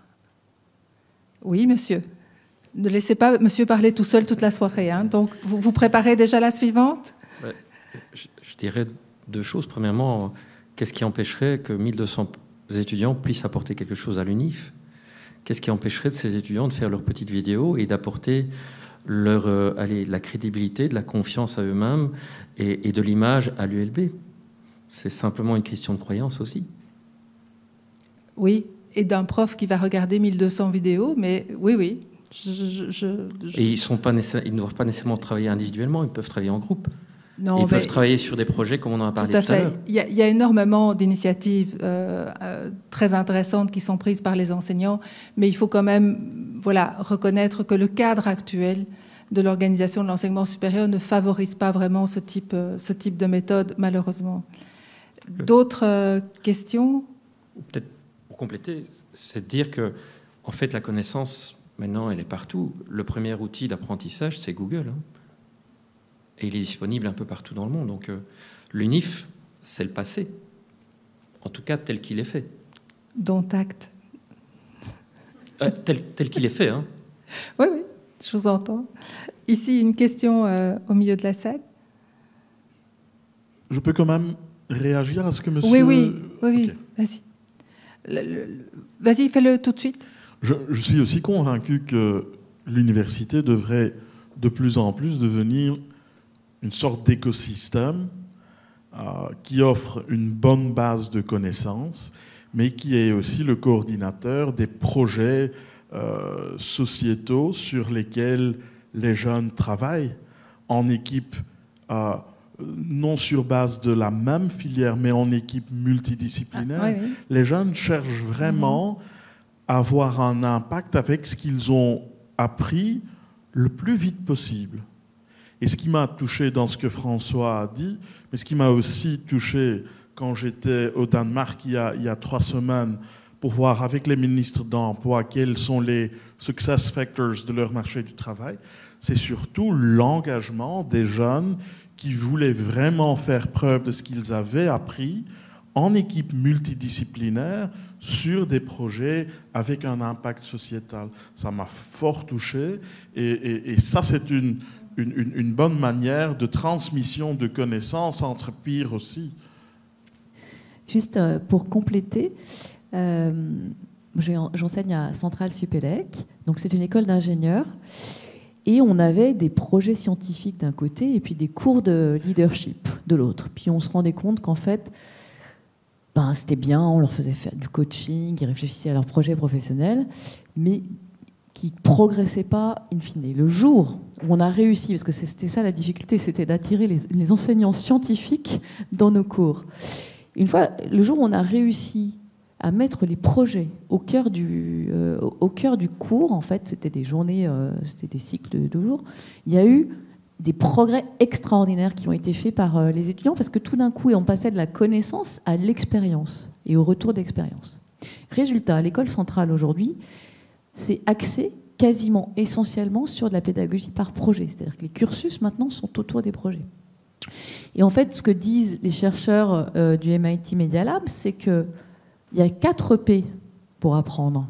Il y a les pairs, on se sent, on écoute quelqu'un qui nous ressemble.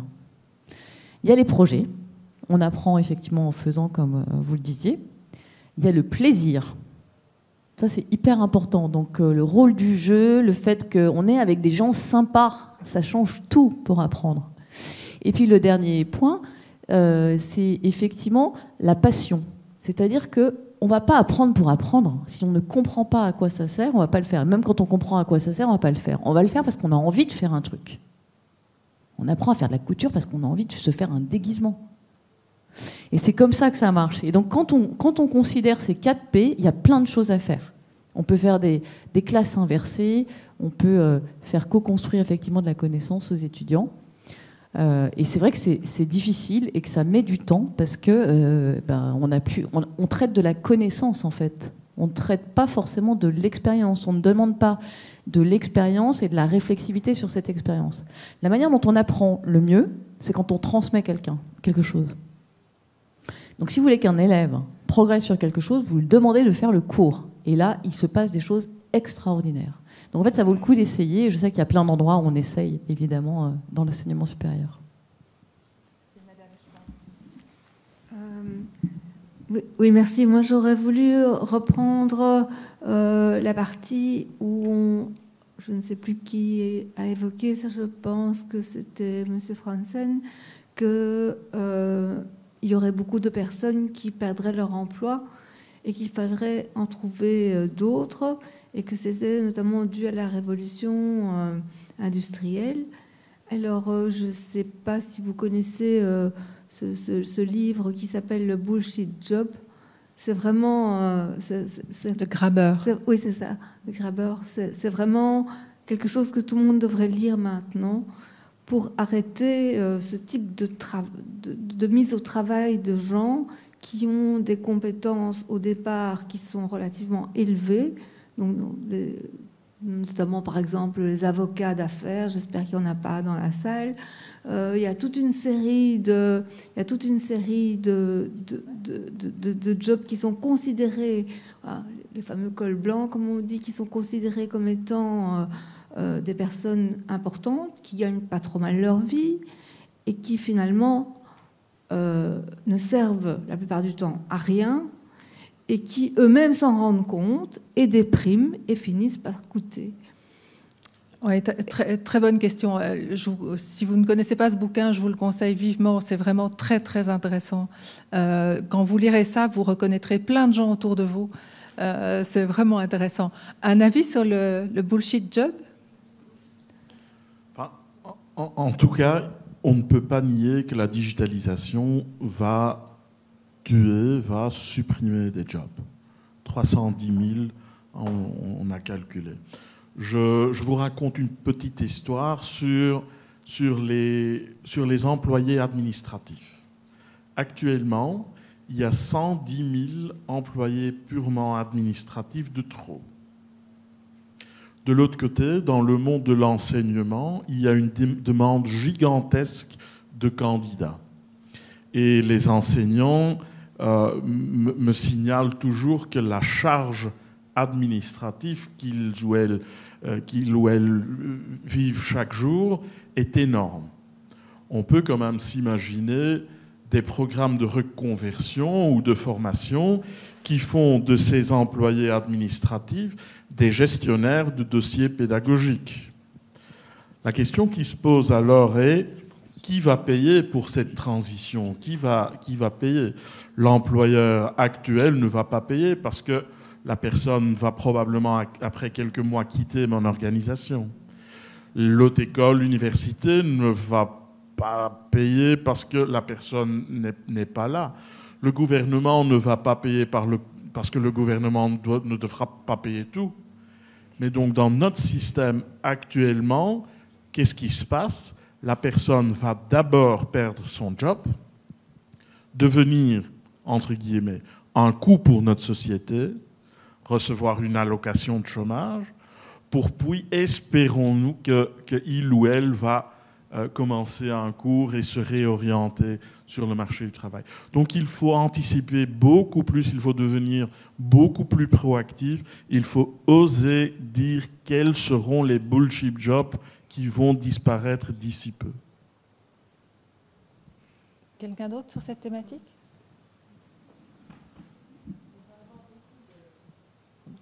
Oui, le micro. Ouais. On va avoir beaucoup de changements, effectivement. Et le sujet, c'est que c'est souvent pas toujours des jobs qui vont être supprimés, ça va être des tâches aussi. C'est-à-dire que 50% des tâches qu'on fait aujourd'hui n'existeront plus dans 20 ou 25 ans parce qu'il y a cette intelligence artificielle. Après, vont être supprimés tous les jobs intermédiaires de la hiérarchie, tout simplement parce qu'en fait, on ne va plus commander et contrôler. C'est impossible dans un monde complexe de commander, de contrôler ce qui se passe. Donc en fait, on va plutôt être sur des logiques collaboratives. Et là, vous comprenez vite qu'il y a pas mal d'échelons hiérarchiques qui ne vont plus exister. C'est pour ça qu'on parle beaucoup d'entreprises horizontales. Les États vont investir sur la formation massivement. Mais en même temps, c'est de la responsabilité des employeurs de former les gens à leur job. Parce qu'en fait, c'est en situation de travail qu'on se forme. La responsabilité des individus, ça va être de travailler sur leur employabilité, de manière à ne pas être surpris. Parce qu'évidemment, il y a un moment donné, on va leur dire ça va changer, et évidemment, ça ne leur correspondra plus. Peut-être que ça changera et qu'ils pourront rester dans l'organisation en faisant d'autres choses, mais peut-être que ce ne sera pas le cas. Et donc, c'est d'utilité publique que chacun, aujourd'hui, travaille son employabilité. Et son employabilité, c'est quoi ? C'est les fameuses 4 soft skills dont on a parlé. C'est que 80% des entreprises aujourd'hui vous demandent d'être bon en communication, en collaboration, en pensée critique et en créativité. Pourquoi ? Parce que c'est les compétences qui vous permettent d'apprendre à apprendre. Et c'est les compétences qui vous permettent de gérer des situations complexes. Alors nous, dans notre organisation, on a rajouté une 5e, qui est l'alignement corps-esprit. Parce qu'en fait, on est dans des sociétés où on a une croyance qui est qu'on n'exprime pas nos émotions, que la valeur est dans la tête et pas forcément dans le corps. Et donc, il nous semblait important aussi de mettre l'accent sur cette compétence, alors qu'on peut appeler alignement corps-esprit, qu'on peut appeler conscience, qu'on peut appeler travailler sur soi, son bien-être, etc.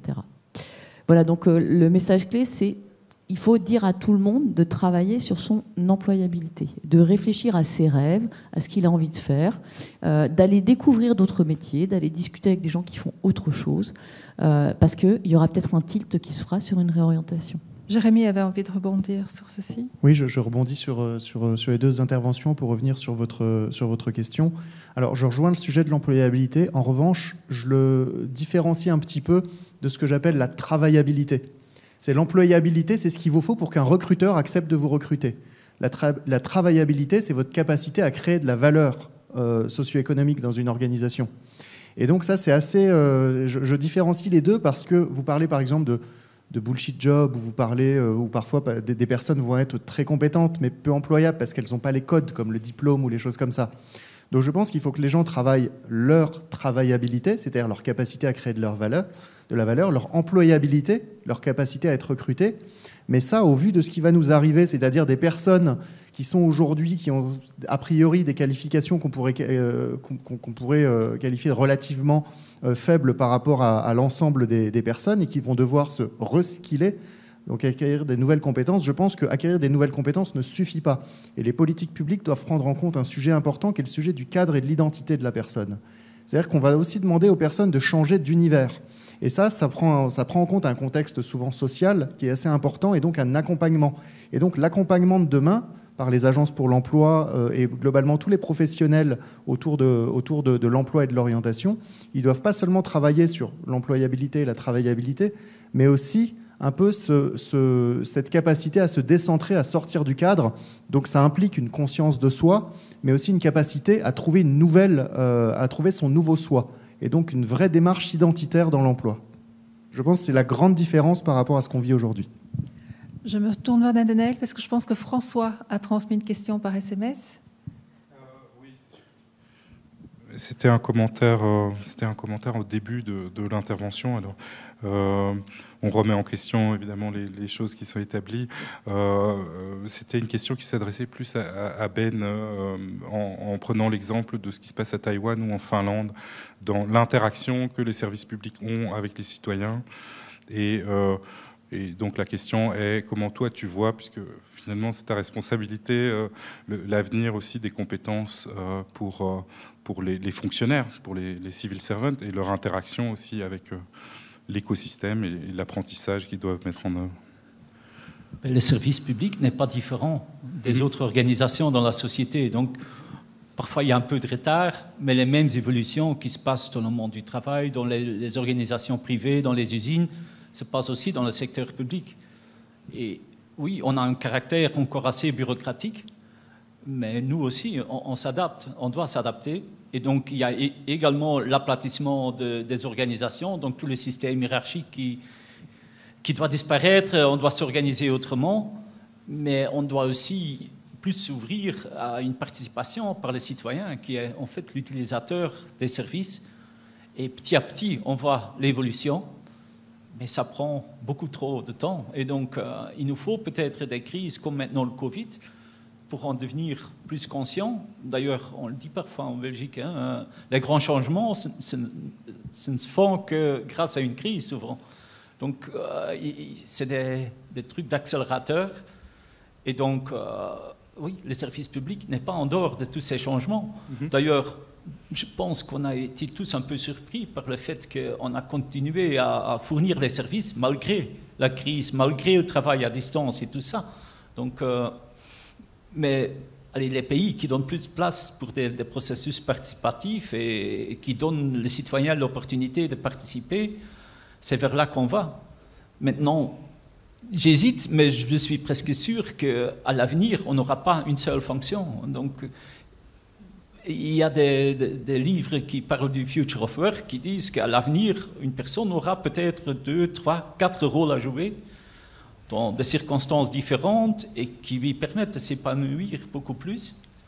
Et donc, oui, l'avenir du service public sera également très différent. L'expérience en Taïwan, je connais moins. Mais... C'est Taïwan, pas la Thaïlande. C'est notamment des collaborations avec des hackers pour résoudre un certain nombre de problèmes. Oui. Nous avons surtout focalisé aux universités, à l'individu jusqu'ici. Je crois que je suis représentant d'une fédération sectorielle. Il faut aussi se focaliser un peu plus aux entreprises. Les entreprises, aujourd'hui, arrivent à présenter leur stratégie pour le futur, mais souvent, elles n'arrivent pas à traduire cette stratégie pour le futur en termes de compétences desquelles ils auront besoin. Et je propose toujours, donc je rebondis sur l'idée de l'organisation du travail autour des projets et des rôles. J'ai coaché quelques entreprises pour un modèle de 70-20-10, où 70% du temps, on passe à son projet principal. pour lequel on est responsable. 20% de son temps, on investit au niveau de soutenir quelqu'un d'autre dans un autre projet. Donc c'est déjà un peu la diversification dans les tâches. Mais 10% du temps, on devrait se préparer pour son rôle de futur, préférablement en lien avec la stratégie de l'entreprise, mais si ce ne serait pas possible, éventuellement aussi, 10%, ça fait 20 jours, dans la réorientation vers un nouveau profil. Merci Jeroen. Alors, il y a encore peut-être 2 questions et puis on va clôturer. 2 questions au panel. Alors, j'ai vu que Arnaud Termonia, qui est le responsable de la formation continue, et c'était vraiment un des messages clés de la keynote de Saskia. Effectivement, il faut apprendre en continu. Arnaud, est-ce que tu as une question à formuler ? Attends le micro, Arnaud, parce que sinon les personnes à distance ne t'entendent pas.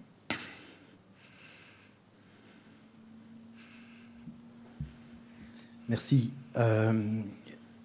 On a parlé d'employabilité, de travaillabilité, et j'avais envie peut-être de vous entendre aussi sur le concept donc, de cette learnability que vous avez évoqué notamment et qui se trouve fort dans le rapport de Be the Change.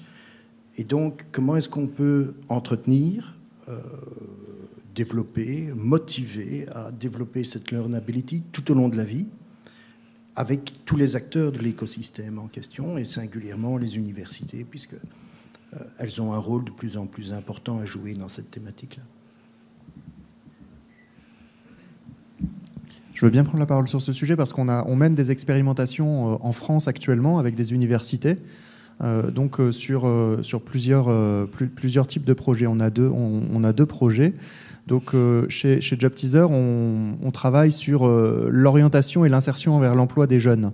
Donc, on accompagne plus de 700 établissements d'enseignement supérieur en Europe, dont l'ULB, pour permettre aux jeunes de trouver des emplois, s'informer sur les entreprises. Et avec mon équipe de recherche, donc on travaille sur la science de l'accompagnement à l'orientation et comment arriver à digitaliser en partie cette science. Et donc, ce qu'on apprend dans la science de l'orientation, notamment, c'est que l'orientation, c'est pas du tout le placement, c'est pas du tout trouver un emploi, c'est un peu trouver le sens de sa contribution dans la société tout au long de la vie. C'est-à-dire aussi, c'est pas seulement la trouver une fois, c'est apprendre à retrouver en permanence ce sens-là. Et donc, tout ça, c'est une discipline qui s'appelle la psychologie de l'orientation, qui aujourd'hui correspond à un ensemble de pratiques assez bien définies. Et donc, aujourd'hui, on essaye d'inclure ça. Donc à l'EM Lyon, à l'ESCP bientôt, à l'Université de Lyon 1. On est en train d'inclure ça dans le cursus universitaire. Donc dans le cursus scolaire, dans le curriculum, où en fait les étudiants vont avoir des ateliers et des cours donc de réflexivité et de préparation à l'orientation pour se mettre dans une démarche réflexive en continu. Donc en fait, l'objectif, c'est que l'être humain, il sait apprendre. Il faut juste que les personnes soient dans une démarche où c'est naturel pour eux de se questionner régulièrement sur qui ils veulent être dans la société. Je pense qu'on parle par exemple de l'emploi. Le sujet, c'est pas l'emploi. L'emploi, c'est le cadre du travail. Le sujet, c'est la contribution qu'on veut avoir dans la société. Et si on commence à raisonner en termes de quelle contribution on veut avoir dans la société, on se posera régulièrement des questions sur notre emploi et sur le prochain. Merci. Je me permets de reprendre quand même une question que Nadine vous a posée tout à l'heure. En particulier dans le numérique, on voit le 42, on voit le wagon, on voit les grandes écoles du numérique en France. On a la même chose ici en Belgique avec l'initiative notamment de Bicentral à Bruxelles, qui est le plus grand campus numérique en Europe en fait pour l'apprentissage. Et on voit donc qu'il y a des formes alternatives aussi d'apprentissage qui sont proposées par rapport à l'université. Voilà. Comment vous voyez l'éclosion de ces nouvelles formes d'apprentissage et cette diversité finalement et le rôle de l'université par rapport à ça?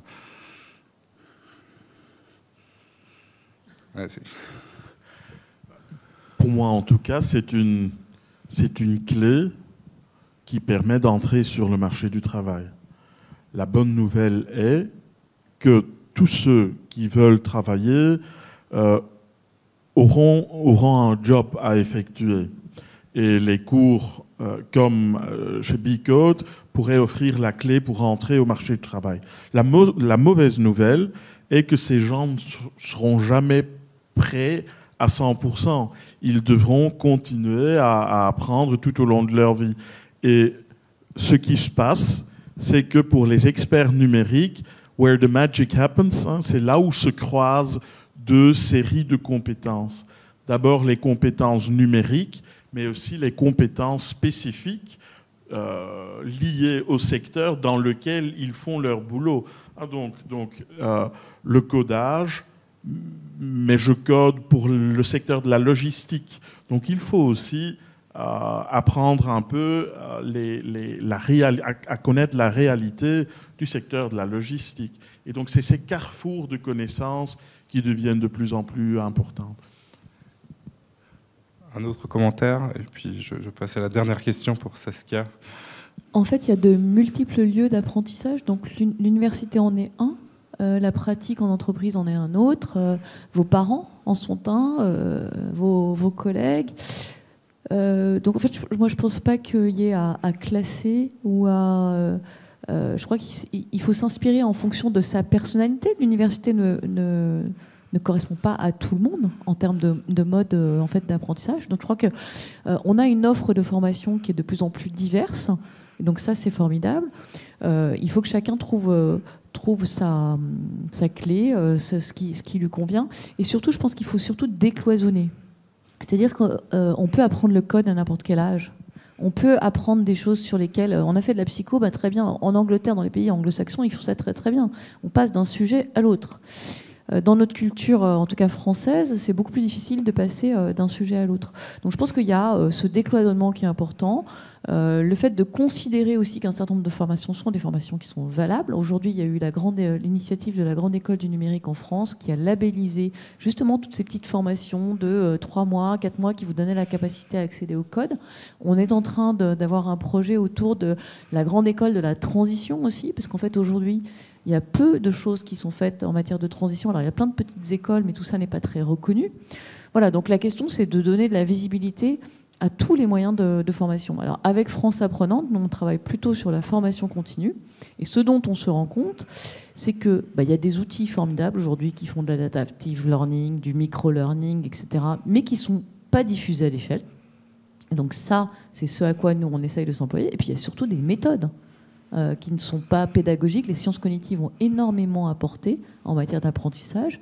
Et donc, on sait que la classe inversée, c'est-à-dire quand c'est les élèves qui commencent à faire le cours et que l'enseignant vient compléter sur les inexactitudes ou sur les points clés, on sait que c'est beaucoup plus performant en matière d'apprentissage. Donc voilà, c'est tout ça qu'il faut commencer à passer à l'échelle et sortir de nos croyances limitantes qui sont que l'apprentissage, c'est la connaissance. Ce n'est pas que la connaissance, c'est l'expérience. Il faut de la connaissance, c'est de l'expérience, c'est en continu. Et donc je crois qu'on a vraiment un travail collectif à faire sur nos croyances par rapport à ce que c'est qu'un métier, à ce que c'est qu'un apprentissage, à ce que c'est que l'école et les lieux de formation.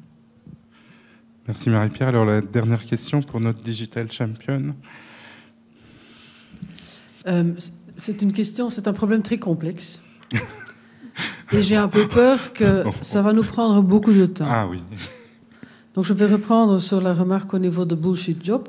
Supposons que cette nuit, il n'y a plus les gouvernements, il n'y a plus de problème d'argent, il n'y a plus de problème de secteur, et vous avez à prendre une décision pour faire avancer